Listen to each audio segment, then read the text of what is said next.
அன்பு உறவுகளுக்கு இனிய வணக்கங்கள். இன்றைய பதிவுல சிம்மராசி அன்பர்களுக்கு வருமான பெருக்கம் உண்டாகிறதுக்கும் சம்பாதிச்ச பணத்தை தக்க வச்சுக்கிறதுக்கும் நஷ்டங்கள் இல்லாம வாழ்க்கையில பணம் சேர்ந்துகிட்டே இருக்கவும் நீங்க சம்பாதிச்ச பணம் தலைமுறை தாண்டி பெருகவும் இந்த பரிகாரம் உங்க ராசிப்படி இந்த பரிகாரம் செஞ்சு பாருங்க. நிறைய பேர் ஏற்கனவே இந்த பரிகாரம் செய்து சூப்பரான ரிசல்ட் பார்த்திருக்காங்க. கண்கூடா இந்த பரிகாரத்தின் மூலமா பலன் பெற்றிருக்காங்க. இந்த பரிகாரம் செய்து ஏற்கனவே பலனடைந்தவர்கள் பலர். அதனாலதான் நீங்களும் இந்த பரிகாரம் செய்து பலன் பெறுவதற்காகவே இந்த வீடியோ கொடுத்திருக்கும். வீடியோல சொல்லியிருக்க பலன்கள் ஆண் பெண் இருபாலருக்கும் பொருந்தக்கூடிய பலன்கள். ஒரு சின்ன இன்ஃபர்மேஷன், எங்ககிட்ட தரமான பிஜிடிஆர்பி ஜுவாலஜி நோட்ஸ் இருக்கு, with psychology and general knowledge நோட்ஸும் இருக்கு. தேவைப்படுறவங்க ஜாதகம் பார்க்க கீழே கொடுக்கப்பட்டிருக்க கான்டாக்ட் நம்பருக்கு தொடர்பு கொள்ளவும். முக்கியமான விஷயம், எம்எஸ்சி பிஎட் ஜுவாலஜி டீச்சர்ஸ் மட்டும் கால் பண்ணுங்க, மற்ற டிபார்ட்மெண்ட் நோட்ஸ் எங்ககிட்ட இல்ல. சிம்மராசியை பொறுத்த வரைக்கும் மகம் 1, 2, 3, 4 பாதங்கள், பூரம் 1, 2, 3, 4 பாதங்கள், உத்தரம் 1ஆம் பாதத்தை உள்ளடக்கியது சிம்மராசி. சிம்மராசிக்கு அதிபதி சூரிய பகவான். சுயஜாதகத்துல பலன் எடுக்கும் போது லக்ன ரீதியா பலன் சொல்லணும், கோச்சார ரீதியா பலன் சொல்லும் போது ராசி ரீதியா பலன் சொல்றோம். அந்த விதத்துல வீடியோல சொல்லியிருக்க பலன்கள் சிம்ம ராசி மற்றும் சிம்ம லக்னம் இருவருக்குமே பொருந்தும். சிம்ம ராசிக்கு 12ஆம் இடம் விரயஸ்தானம்ங்கிறது கடகமனை. சந்திரன் தான் உங்களுக்கு விரையாதிபதி. சந்திரன் தன்னுடைய ஒளியை இழந்து ஒரு இருள் சூழ்ந்த நேரம் அமாவாசை. பிறை ஒவ்வொரு பிறையா வளர்ந்து ஒளிரக்கூடிய சந்திரன் பௌர்ணமி சந்திரன். அப்போ சிம்மராசி அன்பர்கள் 2 விதமான செலவினங்கள்ல சிக்கி தவிக்கிறாங்க. ஒண்ணு, பணம் நல்லா வந்துட்டே இருக்கும். பௌர்ணமி சந்திரன் போல செல்வாக்கு, அந்தஸ்து, கௌரவம், புகழ் அனைத்தையும் உருவாக்கக்கூடிய பணம் இவங்களை நோக்கி வந்துகிட்டே இருக்கும். உழைப்புக்கான பலன், முயற்சி செஞ்சு செல்வத்தை ஈட்டணுங்கிற உத்வேகமும் வேகமும் இவங்க கிட்ட அதிகமா இருக்கும். உழைச்சிக்கிட்டே இருக்கணும், இந்த உழைப்பை மெருகேற்றிக்கிட்டே இருக்கணும், செல்வங்களை ஈர்க்கணும், நம்ம நேரத்தை கௌரவமா பயன்படுத்தணும், எனக்கு ஒரு கௌரவம் கிடைக்கணும், மரியாதை கிடைக்கணும், அந்தஸ்து கிடைக்கணும் அப்படிங்கிற ஒரு எண்ண ஓட்டம் இயற்கையாவே சிம்மராசி அன்பர்கள் கிட்ட அதிகமாவே இருக்கும். சபையறிந்து செயல்படக்கூடிய ஒரு நாகரிகம் இவங்க கிட்ட அதிகம் இருக்கும். அந்த செல்வத்தை சேர்க்கறதுல கூட எந்த நிலையிலும் தாழ்ந்து போகாத ஒரு உயர்நிலையிலிருந்து செல்வம் சம்பாதிக்கிற யோகம் இவங்க கிட்ட இருக்கும். இறங்கி போக கூடாது, அதே நேரத்துல எனக்கானதை நான் விட்டு கொடுக்க கூடாதுங்கிற மன உறுதி இவங்க கிட்ட அதிகமாவே இருக்கும். ஆனா சந்திரன் 2 விதமா இவங்களை ஆட்கொள்வார். வளர்பிறை சந்திரனா இருக்கும்போது செல்வம் வந்துகிட்டே இருக்கும். தேய்பிறை சந்திரனா இருக்கும்போது இவங்க கிட்ட இருக்கும் செல்வம் கரைஞ்சுகிட்டே இருக்கும். இவங்க கையில பணத்தை தக்க வச்சுக்க முடியல. என்ன காரணம்னா, ஃபர்ஸ்ட் சென்டிமெண்ட். சந்திரன் அப்படின்னாலே மனோகாரகன், மனசை கண்ட்ரோல் பண்ணக்கூடிய கிரகம், மனதை இயக்கக்கூடிய கிரகம். சிம்மராசிக்கு விரையாதிபதி 12ஆம் இடத்ததிபதி சந்திர பகவானா வரதுனால உங்க பணமே எண்ணமே சிந்திக்கும் விதத்துல உங்க நேரத்தை இழக்கிற அமைப்பு. செல்வாக்கு இழப்பீங்க. சந்திர பகவான் நாள்கோள் இல்லையா, ஒவ்வொரு ராசிகளிலும் கடந்து கடந்து கடந்து ஒரு மாதத்துக்குள்ள சுத்தி வரணும் இல்லையா. அப்ப இவங்க வருமானம், சிம்மராசி சிம்ம லக்ன அன்பர்களுடைய வருமானம்ங்கிறது ஒரு மாதத்துக்குள்ளேயே பெரிய உச்சத்தையும் தொட்டவர்கள் இருக்காங்க. பெரிய தொழிலதிபர்கள் கூட சிம்மராசியில பிறந்தவங்க ஒரே மாதத்துல தன்னுடைய அந்தஸ்தை இழந்தவங்களும் இருக்காங்க. ஒரே நாள்ல உச்சபட்ச அரசியல்வாதியா உயர் பதவிக்கு போனவங்களும் இருக்காங்க. பெரும் அமைச்சரா இருந்து ஒரே நாள்ல தன்னுடைய அந்தஸ்தையும் செல்வாக்கையும் இழந்தவங்களும் இருக்காங்க இந்த சிம்மராசியில. இந்த சந்திரனுடைய தாக்கம்ங்கிறது உங்களை ஒரே மாதத்துல எங்கேயோ கொண்டு போகும். அதே சமயத்துல ஒரே நாளுக்குள்ள தரமட்டத்துக்கு கொண்டு வந்து உட்காரவும் வச்சிரும். இதுக்கு காரணம் உங்களுடைய விரையாதிபதியா இருக்கக்கூடிய சந்திரன். அவருடைய தாக்கம் தான் இவங்களுக்கு செல்வத்தை இழக்க வைக்குது. அதே மாதிரி சந்திரன்கிறவர் தாய்க்காரகன், மாதுர்காரகன். இவங்க கிட்ட சென்டிமெண்ட் கொஞ்சம் ஜாஸ்தி. அம்மா மேல அதீத அன்பு பாசம்ங்கிறது இருக்கும்.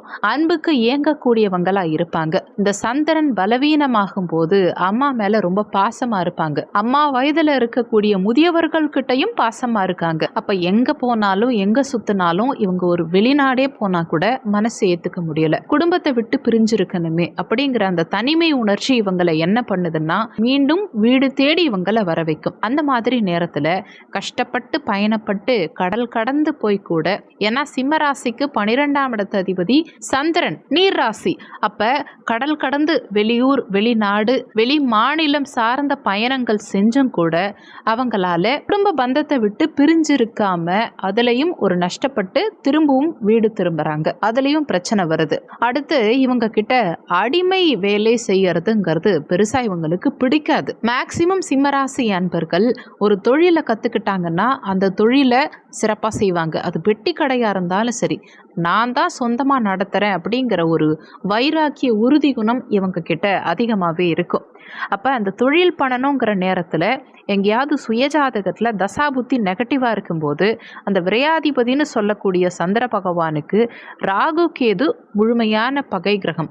இந்த சந்திரன் போய் ராகுவோடையோ அல்லது கேதுவோடையோ சேர்ந்து கோச்சாரத்திலையும் ராகு கேது பயிற்சி சாதகம் இல்லாத நேரத்திலையும் ஒருத்தவங்க தொழிலை துவங்குவதன் பேரில் மிகப்பெரிய நஷ்டத்தையும் விரயத்தையும் வீழ்ச்சியையும் சந்திச்சிடுறாங்க. சென்டிமெண்ட்னால இழப்பு, தொழில் தொடங்கறதுனால இழப்பு. அடுத்து சிம்மம்னா சூரியன்கிறவர் சிங்கம் காட்டுக்கு ராஜா இல்லையா? அப்ப ஏதாவது ஒரு பதவி எனக்கு வேணும். குறைஞ்சபட்சமா நான் இருக்கும் பகுதியிலையாவது ஒரு வார்டு மெம்பர் இல்ல கவுன்சிலர் ஆகலாம், பிரசிடென்ட் ஆகலாம், அமைச்சராகலாம், எம்எல்ஏ ஆகலாம். அதாவது உச்சபட்சமா ஏதாவது ஒரு இடத்துல பதவி கிடைக்கணுங்கிற திடீர் ஆர்வமும் ஆசையும் இவங்க எதுலையாவது ஒண்ணுத்துல முயற்சி பண்றாங்க. நேரம் நல்லா இருக்கும்போது உச்சத்துக்கு போறாங்க. இதே சந்திரன் பலவீனமா இருக்கும்போது வீழ்ச்சி அடைகிறாங்க. ஏன்னா சுயஜாதகத்துல சந்திரனுடைய பலத்தை வச்சுதான் யோகங்களையே சொல்வோம். சந்திரன் நல்ல இடத்துல இருந்தா கஜகேசரி யோகம், மாளவிகா யோகம், சசமங்கல யோகம்னு அவ்வளவு இருக்கு. அரசியல்ல ஒருத்தவங்க வெற்றி பெற சிம்மராசி அன்பர்களுக்கு சந்திரன் பலமான இடத்துல இருந்தா மட்டும்தான், அந்த சந்திரனுக்கு கேந்திரங்கள்ல சுபகிரகங்கள் இருந்தா மட்டும்தான் அரசியல்ல வெற்றி காண முடியும். இப்ப இவங்க இந்த மாதிரி காலகட்டங்கள்ல எங்கேயாவது போய் செல்வத்தை விரயமாக்கிடுறாங்க.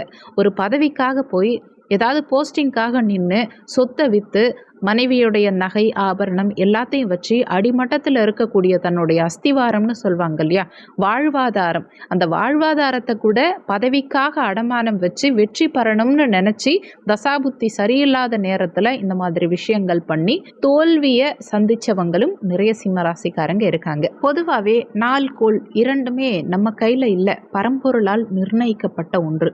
ஆனால் வழிபாடுகள், தெய்வத்தை நம்புறது மூலமா இந்த பிரச்சனைகளிலிருந்து தப்பிக்கலாம்ங்கிறது சாஸ்திரங்கள்ல சொல்லப்பட்டிருக்கு. சிம்மராசி அன்பர்களுக்கு உங்க துயர் நீக்க, உங்களுக்கு ஏற்படக்கூடிய துன்பங்கள் நீங்க, கஷ்டங்கள் நீங்க, எல்லா நன்மைகளும் கிடைக்க 9 கோள்களுடைய வடிவமைப்பா நவபாஷான முருகனை புலிப்பாணி சித்தர் அவர்களுடைய அருளால போகர் சித்தர் பழனியில உருவாக்கியிருக்கார். இந்த பிரச்சனைகளை தீர்க்க சிம்மராசி அன்பர்கள் முருகன் கிட்ட முறையிடணும். முதல் படி.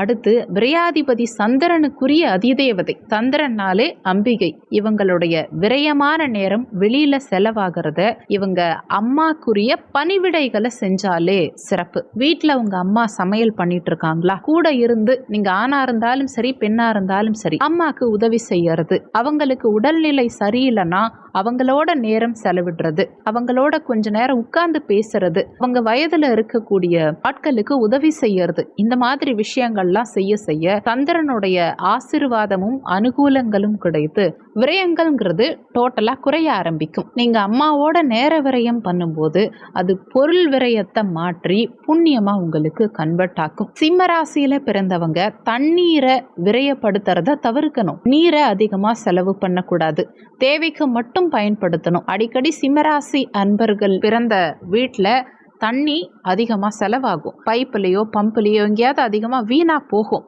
அளவுக்கு அதிகமா சிக்கனம் இல்லாம விரயமாயிட்டே இருந்தாலே உங்களுக்கு பொருளாதார ரீதியா மிகப்பெரிய பின்னடைவை சந்திப்பாங்க.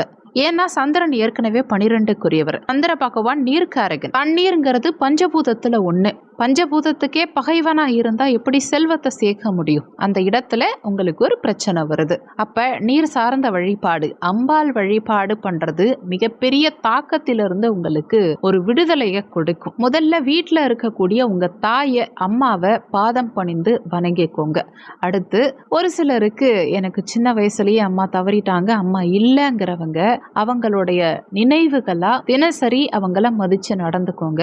அம்மாவுடைய அம்மா, பாட்டி, வயதான முதியவர்கள் இருந்தா அவங்க கிட்ட ஆசீர்வாதம் வாங்கிக்கலாம். உங்க அம்மா வயசுல இருக்க மற்றவங்களா இருந்தாலும் சரி, அவங்க கிட்ட நீங்க ஆசீர்வாதம் வாங்கிக்கலாம். கோவில் இல்லாத ஊர்ல குடியிருக்க வேண்டான்னு முன்னோர்கள் சொல்லியிருக்காங்க. நிச்சயமா நம்ம இருக்க ஒவ்வொரு பகுதிகளிலும் கோவில் அவசியம் இருக்கும். அதுல சிம்மராசி சூரியன் அம்சமா பெற்றவங்க, 5க்கு அதிபதி குரு பகவானா இருக்கிறதுனால இவங்க வசிக்கக்கூடிய பகுதியில ஒரு பிரசித்தி பெற்ற சிவாலயமாவது கண்டிப்பா இருக்கும். அது சிம்மராசி அன்பர்களுக்கே உரிய ஒரு கொடுப்பினை. தினசரி காலையில எழுந்து விநாயக பெருமான வழிபாடு செஞ்சு சூரியனை நமஸ்காரம் பண்ணிட்டு இவங்க 5 நேரம் கோவிலுக்கு போகலனாலும் பரவாயில்ல, வாரத்துல ஒரு நாளாவது ஞாயிற்றுக்கிழமை அன்னைக்கு அசைவம் சாப்பிட்றதுக்கு முன்னாடி அசைவம் சாப்பிட்றத தவிர்க்கிறது ரொம்ப நல்லது. ஆனா அது உங்களுடைய தனிப்பட்ட விருப்பம். குறைஞ்சபட்சம் அசைவம் சாப்பிட்றதுக்கு முன்னாடியே குறிப்பா 12 மணிக்குள்ள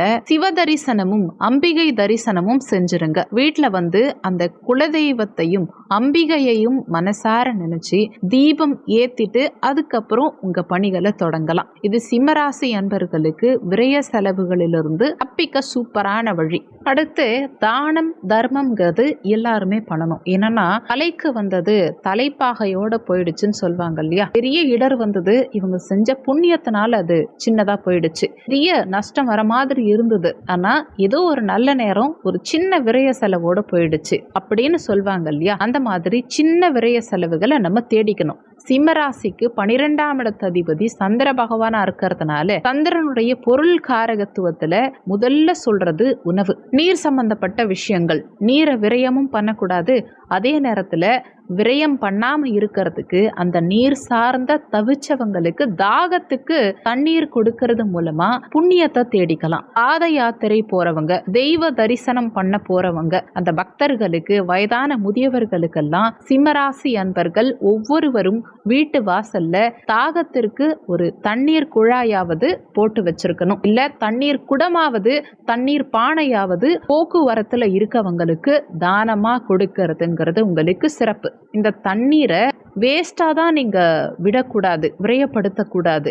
செடிகளுக்கு ஒரு அரை மணி நேரம் ஒதுக்கி செடிகளுக்கெல்லாம் தண்ணீர் விடுறது, இந்த மாதிரி விஷயங்கள்லாம் செய்யும் போது விரயங்கள் குறைந்து நற்பலன்கள் அதிகம் கிடைக்கும். அதே மாதிரி கோவில் ஸ்தலங்கள்ல அன்னதானம் செய்கிறது சிம்மராசிக்கு மிகப்பெரிய விரய செலவுகளிலிருந்து தவிர்க்கும். அன்னதானம்ங்கிறது 1000 பேருக்கு செஞ்சா புண்ணியம் தான். ஒருவருக்கு கொடுத்தாலும், ஒரு எறும்புக்கு கொடுத்தாலும் அதுவும் புண்ணியம் தான். இப்ப சிம்மராசி அன்பர்களுக்கு ஆதிக்க கிரகம் என்ன சொல்வாங்கன்னா கோதுமை. கோதுமையில் செய்யப்பட்ட உணவுப் பொருட்கள் பைரவருடைய அம்சமான நாய் வாகனத்துக்கு கொடுக்கும் போது, காக்கா குருவிகளுக்கெல்லாம் கொடுக்கிறது, எறும்பு புற்றுகளுக்கு உணவளிக்கிறது. கோதுமையில் செய்யப்பட்ட உணவுப் பொருட்களை எறும்பு புற்றுக்கு இட்டு வருவதும் இவங்க வாழ்க்கையில மிகப்பெரிய ஒரு புண்ணியமா மாறி பெரிய விரயங்களிலிருந்து இவங்களை காக்கும். இது பாகம் 1. வரும் வருமானத்தை தக்க வச்சுக்கிறதுக்கும் அதே சமயத்துல விரயங்களை தவிர்க்கிறதுக்கும் இந்த வீடியோல வழிமுறைகள் பார்த்துருக்கோம். முதல்ல அதுக்கு பணம் வரணும் இல்லையா. பணம் வந்தாதானே விரயமாகறதுக்கு, பணம் வரத்துக்கு வழிமுறைகள் வேணும் இல்லையா. அந்த வகையில அடுத்து பாகம் 2ல வருமானம் பெருகிறதுக்கு என்னென்ன விஷயங்கள் உங்க ராசிப்படி நீங்க செஞ்சா வருமான பெருக்கம் இருக்கும், 200% கேரண்டியா பலன் கொடுக்கக்கூடிய சூப்பரான பரிகாரங்களை அடுத்த பார்ட்ல பாகம் 2ல கொடுக்கிறோம். இந்த வீடியோவை விட பாகம் 2 இன்னும் எஃபெக்டிவா இருக்கும். மிஸ் பண்ணாம கண்டிப்பா பாருங்க. சொல்லியிருக்கக்கூடிய பலன்கள் கோச்சார பலன்கள். இது வெறும் 20% தான் ஒர்க் பண்ணும். மீதி 80% உங்க சுய ஜாதகத்துல, ஜனன கால ஜாதகத்துல உங்களுக்கு என்ன தசா புத்தி நடக்குது, தசாநாதனும் புத்திநாதனும் எங்க சஞ்சாரம் செய்யறாங்க, என்ன மாதிரியான சாரம் வாங்கியிருக்காங்க, இந்த மாதிரி நிறைய விஷயங்களை பொறுத்து 80% உங்க வாழ்க்கையில எல்லாமே நடக்கும். அதனால வீடியோல சொல்லி இருக்கிறது அப்படியே என் வாழ்க்கையில நடக்கும்னு நினைச்சு எதுவும் பயப்பட வேண்டாம். ஜாதகம் பார்க்கறதா இருந்தா வீடியோல ஜாதகம் பார்க்கன்னு கொடுத்திருக்க நம்பருக்கு வாட்ஸ்அப் பண்ணுங்க. இந்த வீடியோல உங்களுக்கு ஏதாவது சந்தேகம் இருந்தா கீழே இருக்க கமெண்ட் செக்ஷன்ல சொல்லுங்க. நன்றி. மற்றும் ஒரு நல்ல பதிவோடு மீண்டும் உங்களை சந்திக்கிறோம்.